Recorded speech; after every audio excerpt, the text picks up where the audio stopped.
O Senhor esteja convosco. Ele está no meio de nós. Proclamação do Evangelho de Jesus Cristo, segundo Marcos. Glória a vós, Senhor.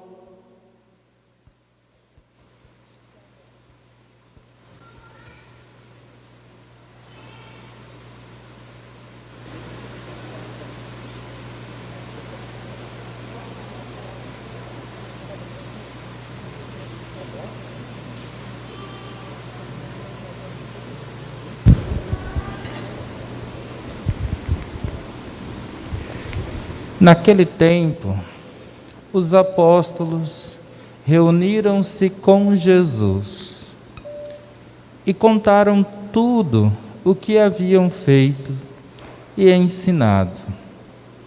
Ele lhes disse: Vinde sozinhos para um lugar deserto e descansai um pouco. Havia de fato tanta gente chegando e saindo que não tinham tempo nem para comer. Então foram sozinhos de barco para um lugar deserto e afastado.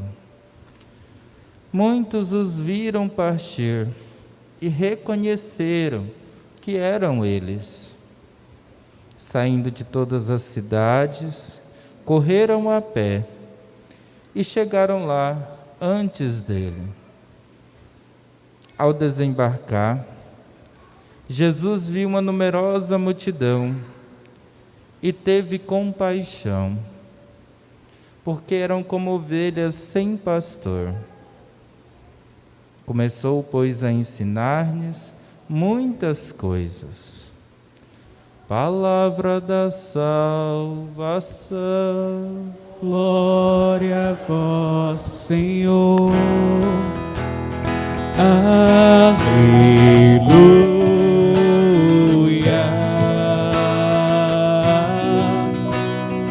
Aleluia.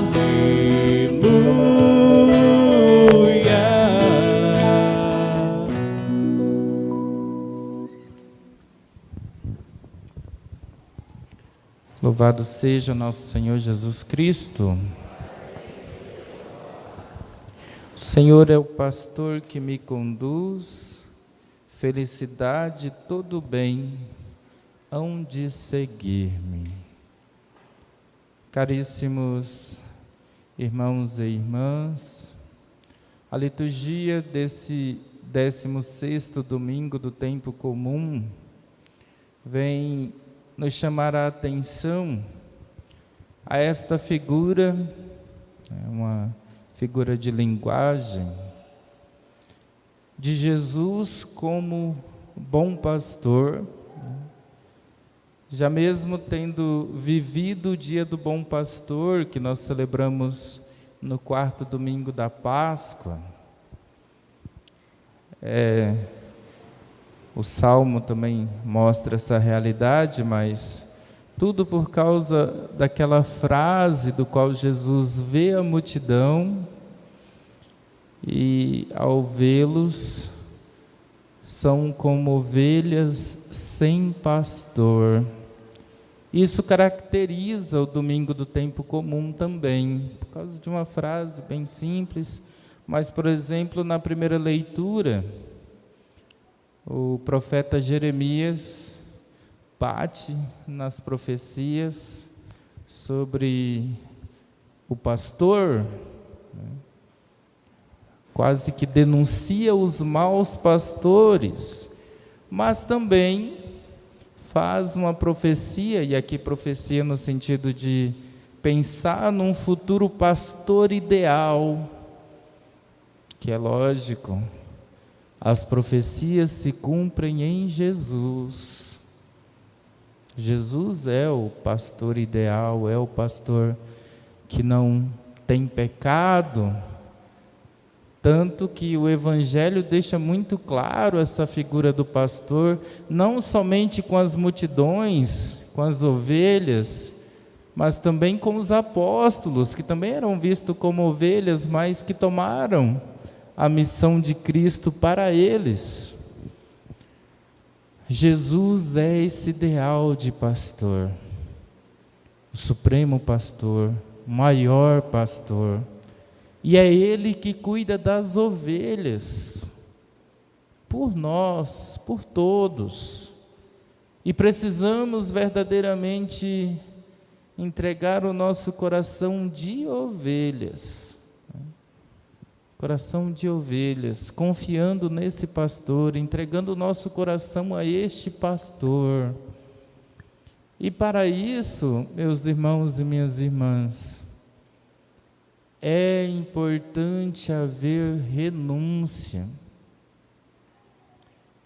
Achei também interessante a teologia da segunda leitura, que fala e repete por várias vezes essa ligação que temos com Cristo, essa possibilidade de encontro com Jesus, que também depende de nós.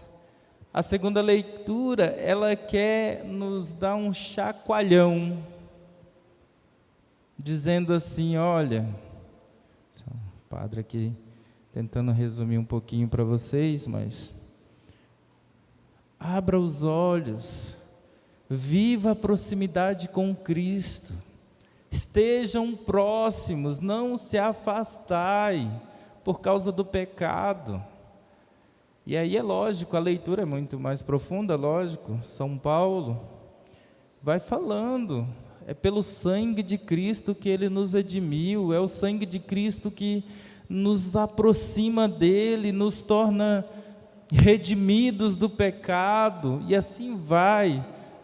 Se lermos a carta aos Efésios, ela é tão profunda nessa possibilidade que temos, mas ainda assim é possibilidade. Por que é possibilidade? Por que o padre diz que é possibilidade?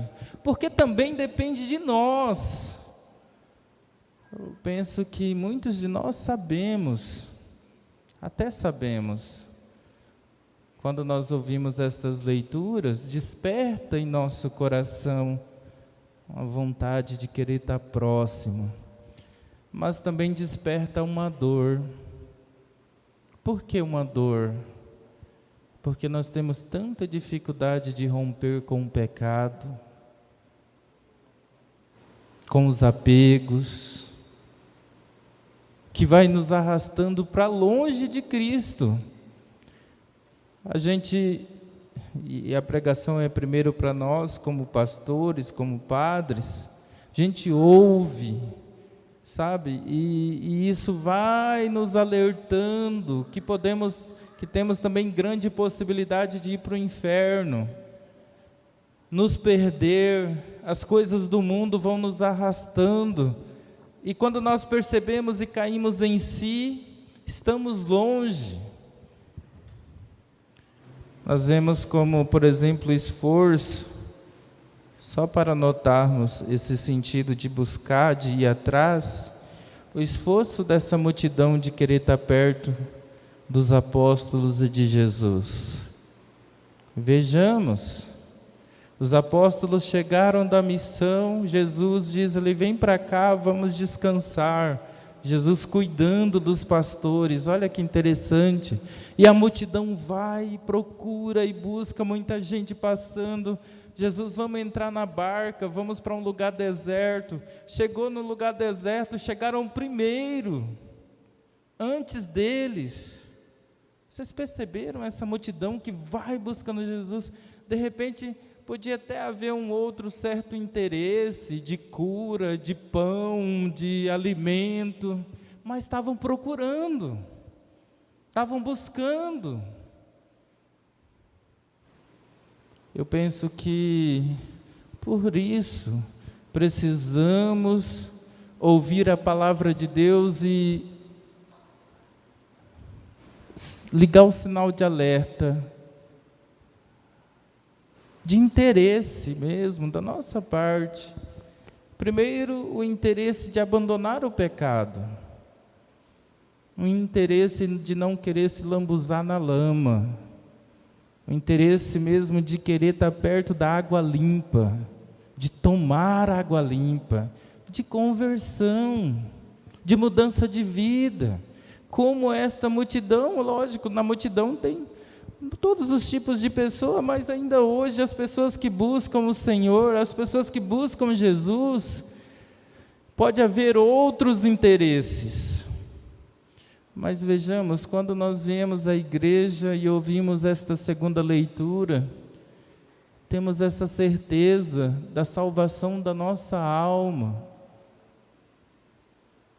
Se esforçarmos e lutarmos todos os dias para abandonar o pecado, para estar em comunhão, primeiro é lógico, sacramentalmente, se confessando, lutando todos os dias contra o pecado, e esse esforço, e também evoluindo, crescendo em espiritualidade.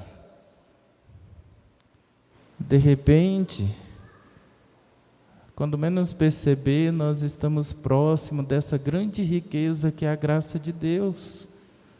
Estado de graça que nós chamamos, né? Estado de graça. Se insistirmos, voltarmos para Ele, nós encontraremos a felicidade.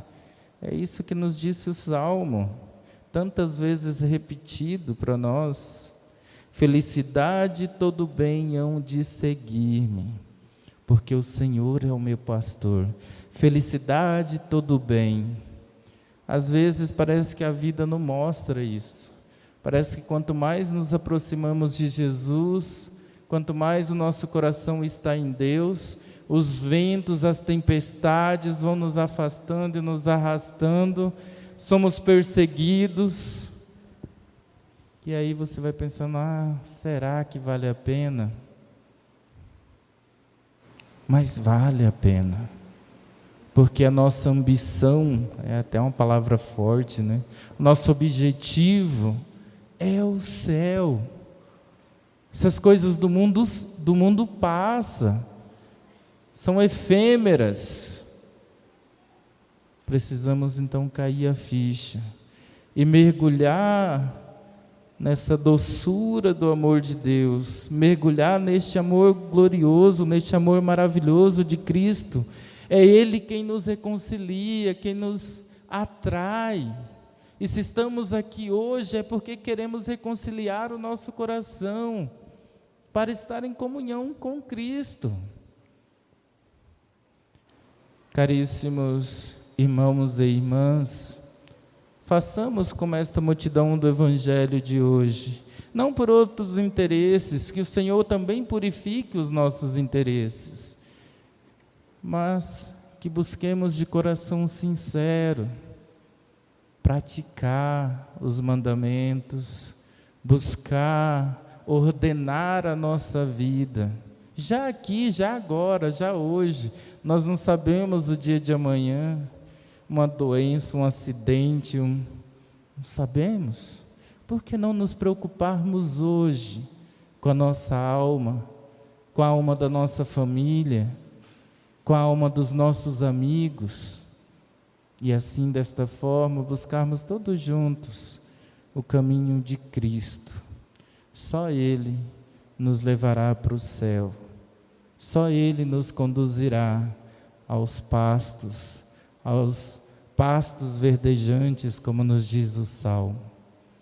Possamos hoje, nesta Eucaristia, abrir o nosso coração e os nossos olhos para o verdadeiro tesouro da nossa vida. Louvado seja nosso Senhor Jesus Cristo. Creio em Deus Pai,